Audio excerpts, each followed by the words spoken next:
So hey, welcome again to Beginning Photography. I just want to make a quick video for you guys to explain about the equipment that you will need for the course. Like, if you see here, it really doesn't matter what brand or type of lens for this speeding course.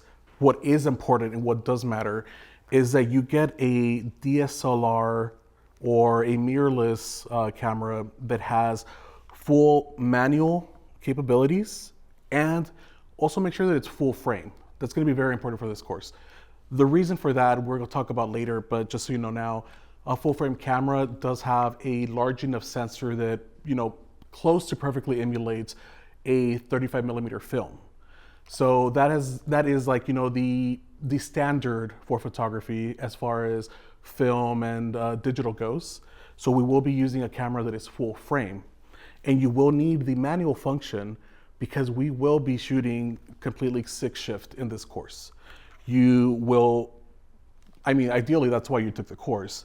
You're gonna learn how to operate any camera after this, because essentially it's all gonna be based off the principles of the light exposure triangle. So we're gonna talk about the ISO, the shutter speed, and the aperture. And once you master that on any camera that is DSLR or mirrorless, that has these two requirements, is going to get you through, and it's going to prepare you to use just about any equipment moving forward. There are a lot of course, nuances, but we can discuss those either later or in more advanced courses. The other more important thing is to make sure that you also get the appropriate lens. I feel personally for this course, a 50 millimeter lens, a 50 millimeter prime lens will do you wonders. 50 millimeters, of course, is like the standard field of view for like the natural human eye. When learning photography, the traditional manual way, it's going to be a really great way for you to really understand your camera and how to frame and how to work with the course and its instruction. It can be a zoom as well. That's not really crazy important, but if you're in a budgetary restraint, it's even better because they're considered pancake lenses in the field because they're very small, they don't zoom out. So they are going to be lighter, they're going to be cheaper, and they're very sharp. So I would invest for your first lens to be a 50 millimeter.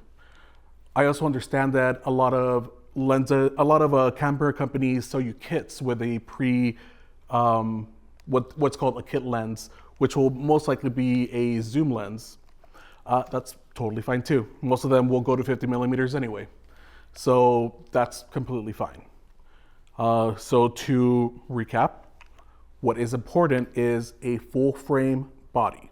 It can be Sony, camera, Nikon. I personally use both a Canon R, which is a mirrorless camera, which is the current generation of technology right now. It is more expensive, it is newer, but it is the current gen. And I also use a Canon 6D Mark II, which is a traditional DSLR. So that does have a mirror in it. It's the last generation of technology. So the cameras are gonna be a lot more affordable, and the used market is also nicer on your wallet. So whichever direction you want to go, we're not gonna discriminate cameras. We just want to make sure we have a full frame body, full frame lens, and complete manual capabilities.